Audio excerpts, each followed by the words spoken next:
अस्सलामुअलैकुम।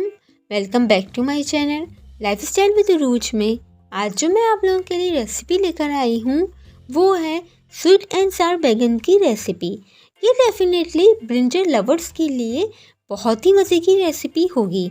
आप इसको बनाकर रख दें, ये 3 से 4 दिन में ख़राब नहीं होंगे। एज अ चटनी के तौर पर पराठों के साथ, दाल चावल के साथ बहुत ही मज़े की लगती है। चलें बिना टाइम वेस्ट किए हुए हम अपनी रेसिपी की तरफ बढ़ते हैं। सबसे पहले मैंने इसके लिए करी पत्ता 15 से 16 पत्ते, हरी मिर्च 1 चॉप हुई हुई कम तेज वाली, लहसुन के जवे 3 से 4 अदद चॉप हुए हुए, सफ़ेद ज़ीरा हाफ टी स्पून, कलौंजी हाफ टी स्पून। अब हम आते हैं मसालों की तरफ।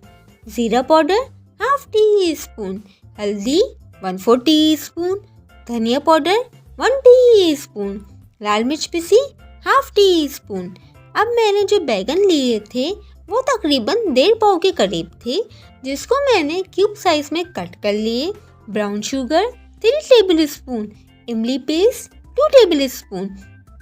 अब मैंने कढ़ाई में 1/4 कप के करीब तेल लिया और इसमें मैंने लहसुन, कलौंजी और ज़ीरे का बघार लगाया और साथ में मैंने करी पत्ते भी डाल दिए और हल्का सा सौते कर लिया और फिर बैगन शामिल करके 10 से 15 सेकंड के लिए बैगन को फ्राई किया और फिर सारे मसाले शामिल कर दिए। मसालों को मिक्स किया और फिर 2 से 3 टेबल स्पून पानी डालकर 1 मिनट के लिए बैगन को ढककर पकने के लिए रख दिया। और फिर मैंने 1 मिनट बाद जब बैगन गल चुके तो फिर मैंने ढक्कन खोलकर 1/4 टीस्पून या हस्बे ज़रूरत नमक डाला और फिर मैंने इसमें इमली का पेस्ट डाला और साथ में मैंने ब्राउन शुगर भी शामिल कर दी। फिर सबको मिक्स किया और 30 से 40 सेकंड के लिए खोलकर पकाया और फिर 1 टेबल स्पून सिरका भी शामिल कर दिया।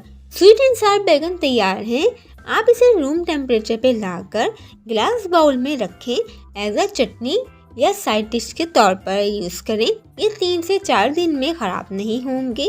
हाँ, एक और बात, बस आप इसमें गीला स्पून मत यूज़ करिएगा वरना बैगन ख़राब हो जाते हैं।